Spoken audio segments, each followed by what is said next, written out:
noong June 29, 2000 sa room number 1303 ng isang mamahaling hotel sa Anqiang City, lalawigan ng Liaoning, China. Natagpo ang patay, ang 22-year-old na si Lian Lily na magulo at hindi pangkaraniwan ang pagkakaayos ng kanyang mga damit. Ang binatang kasama niya sa silid na iyon ay nagngangalang Xiang Erke at agad siyang naging pangunahing sospek sa kaso. Sa unang tingin, tila isang simpleng kaso ito na may sapat na mga saksi at ebidensya. Ngunit walang sinuman ang makapaghuhula na ito pala ang magsisimula ng isa sa pinakapambihirang dramang hudisyal sa kasaysayan ng China. Sa sumunod na 6 na taon, ang mga ulat ng forensic examinations ay mababaliktad at muling isusulat ng 6 na beses. Isang nakakagulat na bilang. Ang sospek ay paulit-ulit na inaresto at pinalaya at muling inaresto na para bang nahuhulog sa isang walang katapusang siklo.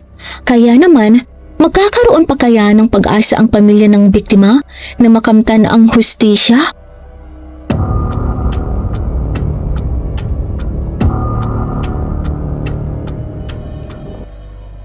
Ipinanganak si Xiang Erke noong 1977 sa isang pamilyang kabilang sa mataas na uri ng lipunan sa Anqiang.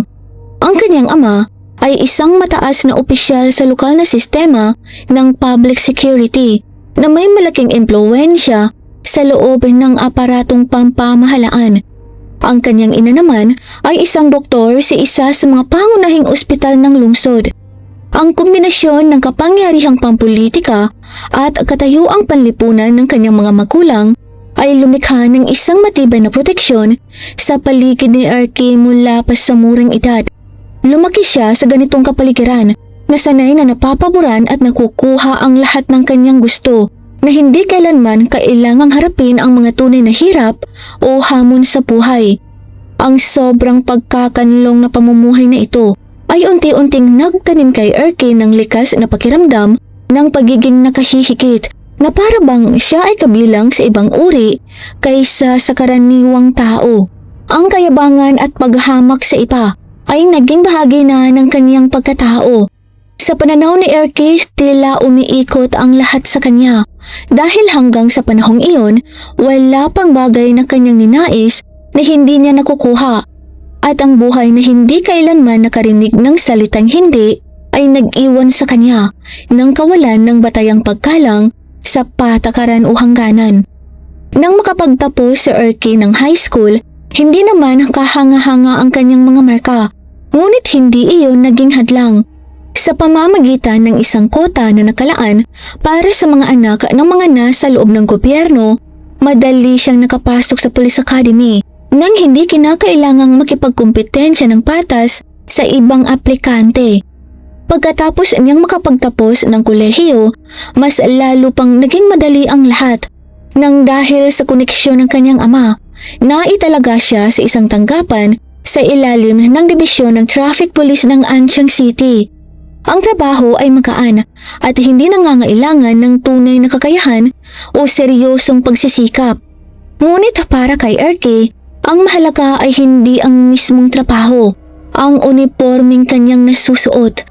Ang pagsusuot ng uniform ng pulis, isang simbolo ng awtoridad, ay lalo lamang nagpalaki sa kanyang ulo at nagpasidhi ng kanyang pagkamapagmataas.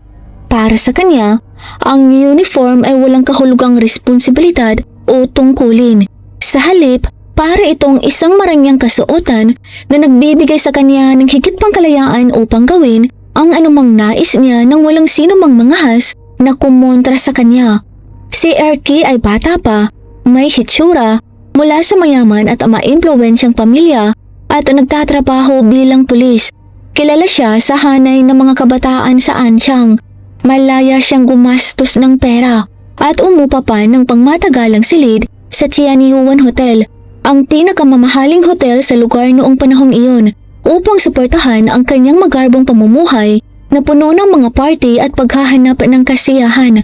Para sa kanya, ang mga babae, pera at kapangyarihan ay mga kasangkapan lamang upang matugunan ang kanyang mga pagnanasa. Kapag may gusto siya, gagawin niya ang lahat upang makuha iyon at hindi siya marunong tumanggap ng pagtanggi. Iba naman si Lian Lily sa kanya. Ipinanganak ito noong 1978 sa isang disiplinadong pamilya ng opisyal ng gobyerno. Ang kanyang ama ay nagtatrabaho sa Discipline Inspection Commission ng Anqing City at kilala sa kanyang integridad. Ang kanyang ina, si Wang Shu, ay empleyado ng isang state-owned enterprise at may mahinahong personalidad. Bilang bunsong anak, minahal at inalagaan si Lily ng kanyang mga magulang at ng nakatatandang kapatid na lalaki. Siya ay matangkad, likas na kaakit-akit at may masayahing ugali. Pinalaki siya na may mahigpit na pagpapahalaga sa buhay, mabuting asal at sinsirong pakikitungo sa kapwa. Noong 1997, matapos magtapos ng high school, hindi sapat ang kanyang marka upang makapasok sa university. Kaya, nagsimula siyang magtrabaho bilang accounting clerk sa isang lokal na organisasyon sa Anqiang. Noon, hindi pa laganap ang enrollment extension sa mga university. Maraming estudyante ang agad pumapasok sa trabaho pagkatapos ng high school. Stable ang trabaho ni Lily at maayos ang kanyang pang-araw-araw na pamumuhay. Sa kanyang edad na 20, puno siya ng pag-asa para sa hinaharap. Inilarawan siya ng mga kasamahan at mga kaibigan bilang mabait at responsable. Bagamat marami siyang manliligaw, maingat siya pagdating sa relasyon at hindi basta-basta nagbibigay ng commitment. Noong tag-init ng 2000, dumalo si Lily sa isang malaking reunion ng kanilang high school na pinagsama-sama ang ilang sections mula sa parehong taon ng pagtatapos. Sa pagtitipon, isang lalaking maayos ang bihis at may makintab na ayos ng buhok ang paulit-ulit na lumalapit sa kanya. Yon ay si Erky. Narinig na ni Lily ang tungkol sa kanya noong nag-aaral pa sila. May reputasyon nito bilang mayamang estudyanteng madaldal at hindi seryoso sa pag-aaral. Para naman kay Erky, yon ang unang pagkakataon na tunay niyang napansin si Lily. Nakita niyang isa na itong kaakit-akit na dalaga. Agad siyang nakaroon ng interes at sinimulan ang agresibong panlilikaw. Ginamit niya ang pera, koneksyon at ang parehong mga paraan na ginamit niya sa ibang mga babae noon. Pero hindi na-impress si Lily. Hindi niya nagustuhan ang asal nito at tinanggihan niya ang mga paglapit nito. Bagamat nanatili siyang magalang at umiwas sa komprontasyon. Ngunit hindi sumuko si Erky. Lalo pang tumindi ang kanyang determinasyon dahil sa pagtanggi ni Lily. Sinabi pa niya sa kanyang mga kaibigan na nagpapanggap lamang itong walang interes sa kanya at ipinagyabang na kalaunan ay mapapasagot din niya ito. Pagkatapos nito, halos hindi na tumigil si Erky sa pagtawag at pagtitext kay Lily. Ginamit pa niya ang kanyang mga koneksyon upang masubaybayan ang galaw at schedules nito. Naging labis at obsessive ang kanyang pag-uukali na nagdulot ng takot at pagkabalisa kay Lily. Ikinuwento ni Lily ang sitwasyon sa kanyang matalik na kaibigang si Chin Dainwo. Matapos marinig ang kwento ni Lily, binalaan siya ni Dainwo na si Erky ay nagmula sa isang komplikado at makapangyarihang pamilya at kilala bilang babaero. Pinayuhan niya si Lily na layuan ito. Sumang-ayon si Lily at napagpasyahang putulin na ang lahat ng komunikasyon. Naniniwala siyang sapat na ang isang direktang pag-uusap upang tuluyang matapos ang lahat. Noong June 29, 2000, may plano si Lily na maghapunan kasama si Dainwo at iba pa nilang kaibigan at pagkatapos ay pupunta sila sa isang sikat na nightclub. Habang nasa hapunan, tumunog ang kanyang telepono. Si Erky ang tumatawag. Nagmamadali at may kagyat na tono ang boses ni Erky at sinabi nitong pumunta siya kaagad sa room number 1303 ng hotel kung saan ito umuupa ng pangmatagalan. Iginiitan nitong mahalaga ang pag-uusapan nila at pinaalala pa ang isang papor na minsan nitong ginawa para sa isang kaklase. Nangako si Erky na iyon na ang huling pagkakataon na makikipag-ugnayan siya kay Lily. Nag-alangan si Lily ngunit pumayag. Iniisip na ang isang huling harapang pagtanggi ay tuluyan ng magpapatigil sa pangungulit nito. Sinabi ni Lily sa kanyang mga kaibigan na aalis muna siya at babalik sa loob ng 1 oras at magkikita na lamang sila sa nightclub. Bandang 8:00 ng gabi, mag-isa si Lily na dumating sa hotel at nagtungo sa room number 1303. Inakala niyang magiging maikli lamang ang kanilang pag-uusap. Pagkaraan ng 9:00 ng gabi, nang hindi pa bumabalik si Lily, tinawagan siya ni Dainwo. Sinabi ni Lily na nag-uusap pa sila ni Erky at pinaghihintay muna sila. Makalipas ang humigit kumulang 20 minutes, muling tumawag ang grupo. Sinabi muli ni Lily na maghihintay pa sila. 10:25 ng gabi, tumawag si Dainwo sa ikatlong pagkakataon. Ngunit sa pagkakataong ito, malabo at mahina ang boses ni Lily. Para siyang half-conscious na hirap magsalita. Sinabi nitong maghintay pa sila ng 20 minutes at darating na siya. Ngunit hindi nagpakita si Lily. Nang muli siyang tawagan, naka-off na ang kanyang telepono. Agad na nakuha ni Dainwo ang numero ni Erky at tinawagan ito. Sinagot ni Erky ang tawag na tila nagpapanik at sinabing parang may mali sa kanya. Pumunta kayo rito ngayon din. Agad na sumakay ng taxi ang grupo patungo sa hotel. Umakyat sila sa 13 palapag at paulit-ulit na kumatok sa room 1303. Matapos ang mahabang paghihintay, binuksan ni Erky ang pinto. Nang tanungin kung nasaan si Lily, wala siyang sinabi at itinuro lamang ang silid tulukan. Sa loob, nakita nila si Lily na nakahiga sa kama, walang galaw. Magulo ang kanyang mga damit, kulay ubi ang kanyang mukha at nangingitim ang kanyang mga labi at mga kuko. Ang isang mata niya ay kalahating nakabukas at kitang-kita ang mga pulang ukat. May maraming pasa na kulay ubi sa kanyang mga braso at itaas na bahagi ng katawan. May tumawag ng emergency services at pulisya. Makalipas ang humigit kumulang 20 minutes, dumating ang mga medical staff at mga pulis. Kinumpirma ng mga doktor na matagal na siyang patay. Batay sa paninigas ng katawan at pamumuo ng dugo, tinatayang 10:30 ng gabi ang oras ng kanyang pagkamatay. Ilang sandali lamang matapos ang kanyang huling tawag sa telepono. Ipinaalam sa kanyang mga magulang ang nangyari at dumating sila sa ospital bandang 1:30 ng madaling araw. Nawalan ng malay ang kanyang ina, si Wong Shu, nang makita ang bangkay ng kanyang anak. Sa imbestigasyon, nakakita ang pulisya ng 2 mahalagang ebidensya.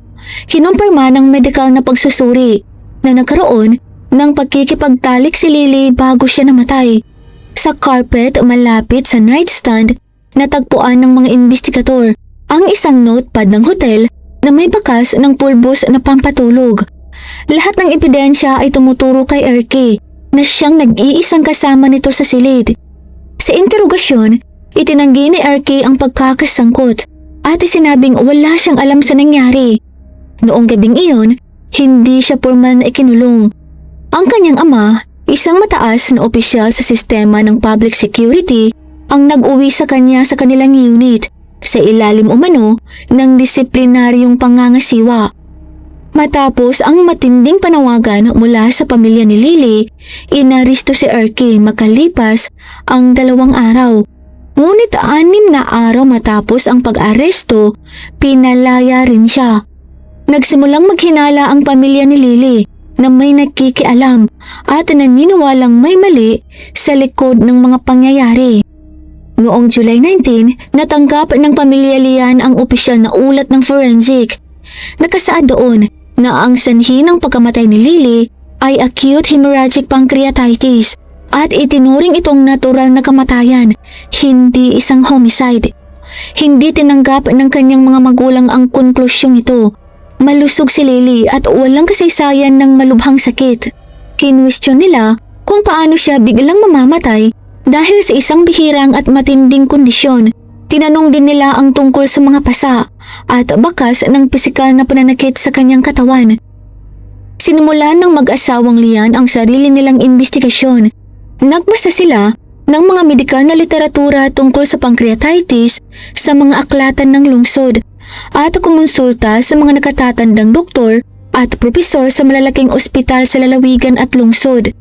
Iisa ang naging opinyon ng mga eksperto. Ipinaliwanag nila na ang acute pancreatitis ay nagdudulot ng matinding pananakit sa tiyan at paulit-ulit na pagsusuka, mga sintomas na malinaw at mahirap itako. Ang isang pasyente ay hindi kayang manatiling kalmado o makapagsalita ng normal sa ganitong kalagayan. Ang mga ekspertong sumuri sa mga pathological samples ay nagsabing ang pancreatitis tissue ni Lily ay walang malinaw na pamamaga o pagkasira o necrosis na karaniwang makikita sa mga pancreatitis.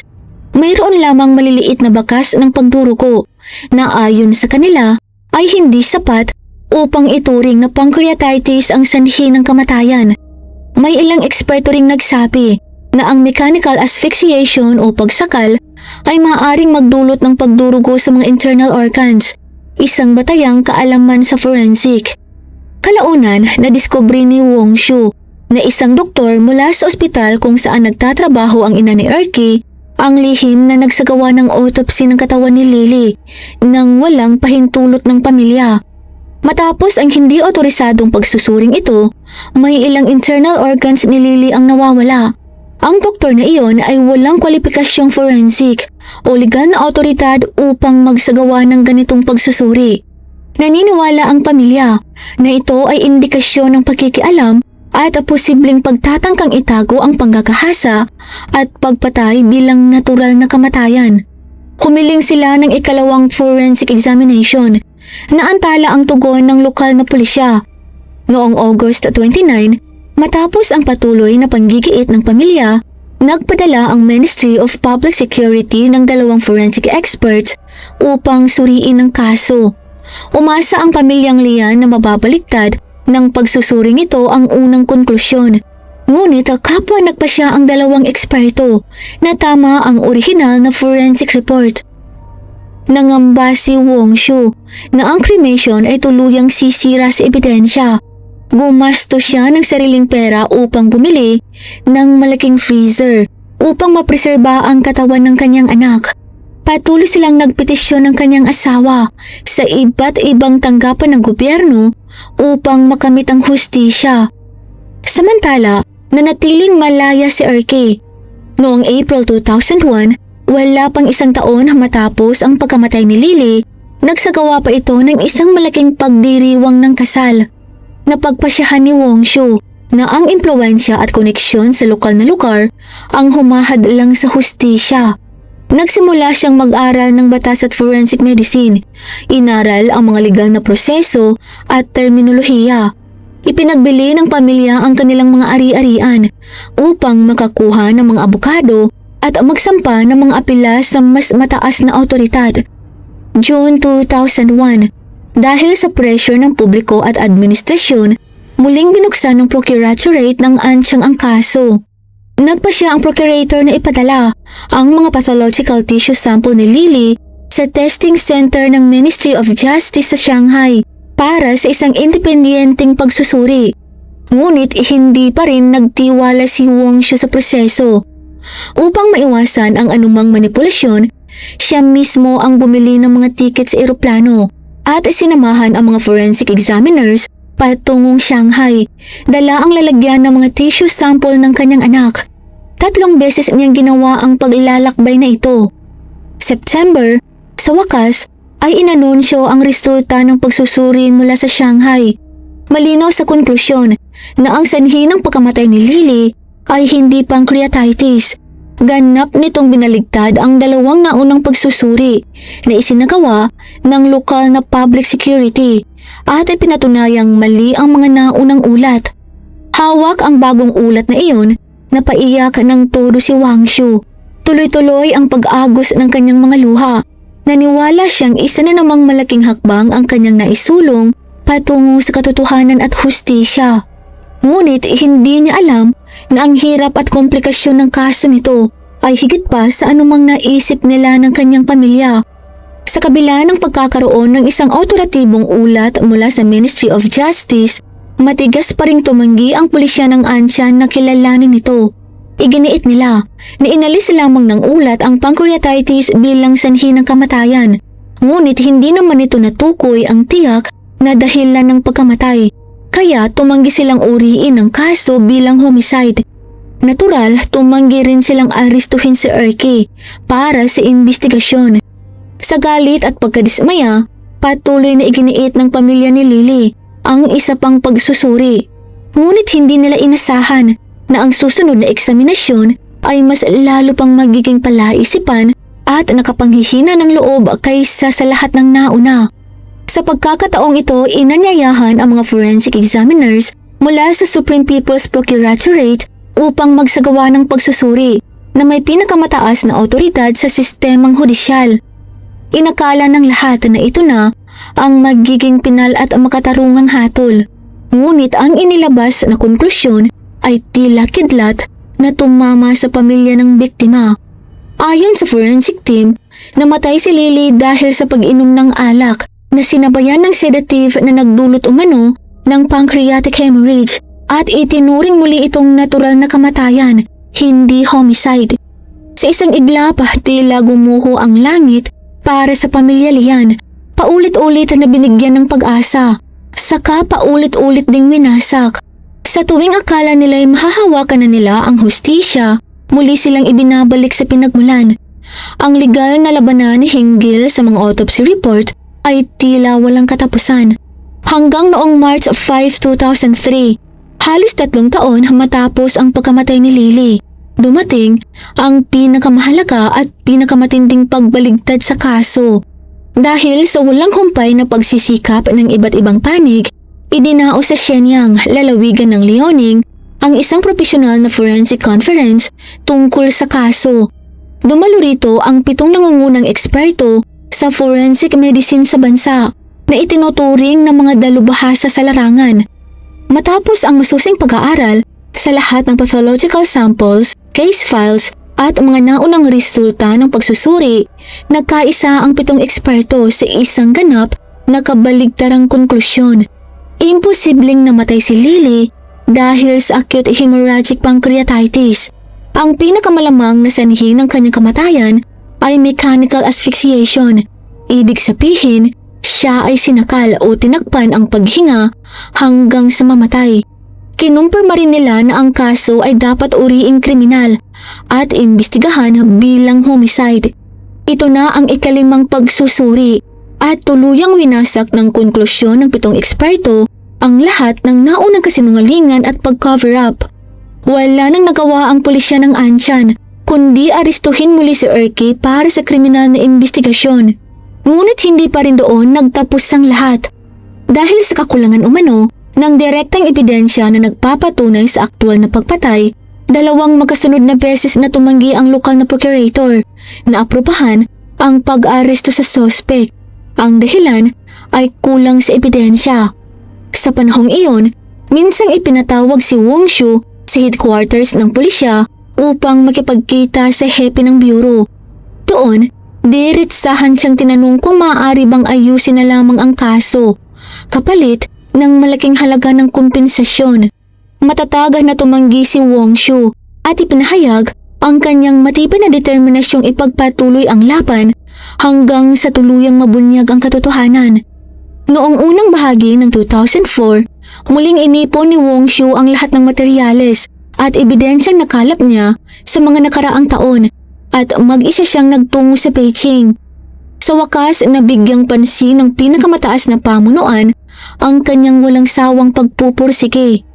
April 8, 2004, 5 eksperto mula sa Ministry of Public Security ang nagkaisa matapos suriin ang buong case file na napakarami pa ring hindi nasasagot na tanong at formal na muling buksan ng kaso para sa seryosong investigasyon mula sa simula.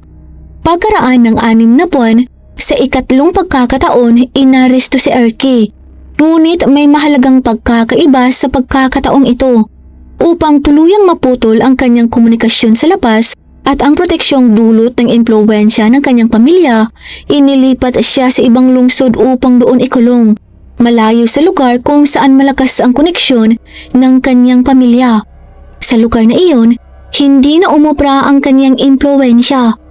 Alam ng Special Task Force na halos imposibleng mapilit si Erky na magsabi ng totoo Matigas ang kanyang loob at mahusay siyang naprotektahan at naturuan. Kaya binago nila ang kanilang estratehiya. Sa halip na ituon ang pansin sa pangunahing sospek, inumpisahan nilang hanapin ang katotohanan mula sa mga taong nasa paligid nito. Unang nilapitan ng pulisya si Dine Wo, matalik na kaibigan ni Lily, na noon ay lumipat na sa Hainan. Nang humarap siya sa mga investigador, agad bumagsak ang kanyang depensa. Sa ilalim ng paulit-ulit na panghihikayat at matinding psikolohikal na presyon, umiyak siya at inamin na nagsinungaling siya noon sa kanyang testimonya. Lumabas na kinabukasan matapos ang insidente, pinuntahan siya ni Erky at ginamitan ng suhol at pagbabanta ng kamatayan upang sundin ang isang inihandang kwento na nagsasabing may matagal ng relasyon sina Lily at Erky at kusang loob ang nangyaring pakikipagtalik. Dahil sa takot, ipinagkanulo ni Dine Wo ang kanyang kaibigan at ang sariling konsensya. Aniya, sa loob ng maraming taon ay nabuhay siya sa matinding pagsisisi at takot. Sumunod, kinausap ng task force si Jingting, malapit na kaibigan ni Erky. Sa harap ng malinaw na ebidensya, nagbigay siya ng mahalagang impormasyon. Matagal nang may obsesibong interes si Erky kay Lily. Noong gabi ng insidente, nagtanong pa raw si Erky kung paano haharapin ang sitwasyon. Sa halip na pigilan ito, iminungkahi ni Jingting na lagyan ng droga ang inumin ng biktima. Kasabay nito lumabas ang resulta ng ika-6 at pinal na forensic examination. Kinumpirma ng ulat na may malubhang pinsala ang baga ng biktima at ang sanhi ng kamatayan ay asphyxiation, dulot ng panlabas na puwersa. Itinuring ang kaso bilang seryosong krimen. Sa puntong iyon, nabuo ang kumpletong kadena ng ebidensya. Nang isa-isang ilatag sa harap ni Erky ang testimonya ni Dine Wo, pahayag ni Jingting at ang forensic report, tuluyan nang bumagsak ang kanyang matigas na tindig. Wala na siyang matakbuhan. Inamin niya ang lahat ng ginawa niya noong gabing iyon, 5 taon na ang nakaraan. Bandang 8:00 ng gabi noong June 29, 2000, bago niya tinawagan si Lily, inihanda na niya ang lahat. Bumili siya ng fruit juice sa harap ng hotel. Kinuha ang 5 o 6 na sedative pills mula sa kanyang sasakyan. Dinurog ang mga ito at inihalo sa inumin. Nang dumating si Lily, bandang 9:00 ng gabi sa room 1303, inalok niya ito ng juice na may pagpapanggap na kabaitan. Walang hinala ininom iyon ni Lily. Makalipas ang kalahating oras, nagsimulang manghina ang kanyang katawan at nagdilim ang kanyang paningin. Ini-off ni Erky ang cellphone ni Lily at dinala siya sa kama. Nang bahagyang makamali si Lily at magsimulang sumigaw, natakot si Erky na marinig sila. Kinuha niya ang unan at mariing idiniin sa mukha ni Lily. Nang hihina na sa epekto ng gamot, unti-unting nawala ang kanyang paglapan hanggang sa tuluyan siyang tumahimik. Matapos pagsamantalahan at masiyahan sa kanyang masamang pagnanasa, tumayo si Erky at inalis ang unan. Noon lamang niya sa matinding takot napagtanto na si Lily ay tuluyan ng walang galaw at wala nang kahit kaunting hininga sa katawan. May 15, 2006, 6 na taon matapos ang krimen, sa wakas ay nilitis si Erky. Matapos ang 9 na buwang paglilitis, hinatulan siya ng habambuhay na pagkakabilanggo at hapambuhay na pag-alis ng karapatang politikal. Hindi pa rin nasiyahan ang pamilya ni Lily. Para sa kanila, ito ay sinadyang pagpatay at dapat ay kamatayan din ang naging parusa. Ngunit makalipas ang 1 taon, pinagtibay ng mataas na hukuman ang habambuhay na sintensya. Sa wakas, ang pambihira at trahedyang kaso nito na tumagal ng 6 na taon, may 6 na forensic examination na paulit-ulit binaligtad at 3 beses na pag-aresto at pagpapalaya, ay nagkaroon din ng opisyal at legal na wakas. Ito lamang po para sa araw na ito. Maraming salamat po sa pagsubaybay. At para po sa early access sa ating mga upcoming videos, join po kayo sa ating Crimes in Tagalog Stories Fam. Nasa description po sa ibaba ang link. Ito lamang po para sa araw na ito. Magkita po tayo sa susunod na kwento. At sa muli, mag-ingat po tayong lahat. Paalam!